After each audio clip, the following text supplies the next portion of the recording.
Welcome everyone back to the Real News Network. I'm Jared Ball here in Baltimore. Today we're going to talk with our resident host and producer and political leader, Eddie Conway, formerly a member of the Black Panther Party here in Baltimore, political prisoner of more than 44 years, to talk a little bit about what this time of year, this holiday season, known popularly as Thanksgiving, means to him and to the struggle he represents. Eddie, welcome back to the Real News. Thank you. So as I said there in the intro, we did want to talk with you about this being the so-called Thanksgiving holiday season. From your perspective, in your political analysis and experience and the current work you're involved in now, what does this season mean to you? Well, I understand how families have the need to get together and to celebrate, but actually it's really a hypocritical season, holiday. Thanksgiving, of course, is supposed to represent the indigenous people actually welcoming the settlers, the pilgrims, etc., opening their land, opening their space in their homes to people that eventually massacred them and practiced genocide on them and their children and their children's children today. They are probably on the reservations the highest rate of suicides of any young people in America. And yet the American population see this as a festive kind of thing to celebrate the relationship, and the relationship has been horrible. You know, this week there's going to be a protest outside the White House looking to use this time of year to remind people of the plight of Leonard Peltier, the Indigenous activist member of the American Indian movement who's been incarcerated somewhere nearly as long as you were. Since 76, I believe. Since about 76. Yes. Also looking to make this point, there seems to be this massive contradiction between this whole holiday season where we're constantly encouraged to recognize or to consider a need to share and to be communal with family and loved ones and even to forgive. And yet we still have the existence of political prisoners like Peltier. We still have the inequality that you deal with almost on a daily basis here in Baltimore.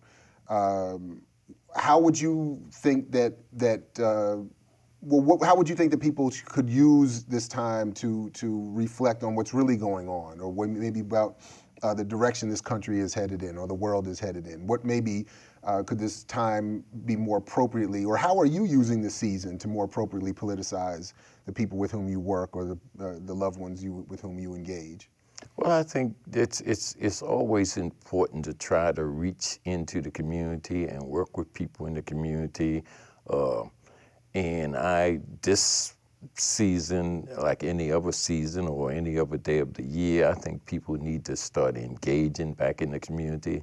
They need to build the community again, and they need to build the community based on telling people, you know, their history, letting them understand exactly what happens and how they play a role in their future so that they can actually stand up, empower themselves, and maybe change this. If you look at the indigenous population, that population was not only about peace and love, but it was also about taking care of the earth. It was also about being a welcome society, the very opposite of what we find today in America. It's the way it deals with the world, the way it deals with even pilgrims or refugees. And so this is something that we can teach people, young people and old people down in the community, but we need to teach them by actually being down there with them and building a better community. What is this holiday season like for those who are currently incarcerated? What is Thanksgiving like for those who are in prison, as you were for so many years? It's worse for political prisoners because political prisoners have a sense of consciousness and they know about the hypocrisy. but it's also bad. It's the one time that you might get a fairly decent meal, but it's also the one time that you realize, and it's a depressing time, because you realize that you're separated from your family and you're separated from your loved ones. And although they are having that celebration, and you might get a slice of turkey, in most cases processed, you are not part of that family and you're not part of that celebration, and that hits home. Christmas, Thanksgiving, various holidays like that, and you have more depressed people in the prison system during that period than any other period of the year. Very lastly, I know you've somewhat touched on this already, but there's a movement in this country and actually around the world that supports recognizing this time of year as Indigenous Peoples Day as opposed to Thanksgiving. How do you approach not only the day itself, but that labeling? And do you infuse that in your own work? Do you encourage people to address this holiday as Indigenous Peoples Day? Yes, I do that, and it's the same way I also always refer to Columbus Day as Mass Murderers Day.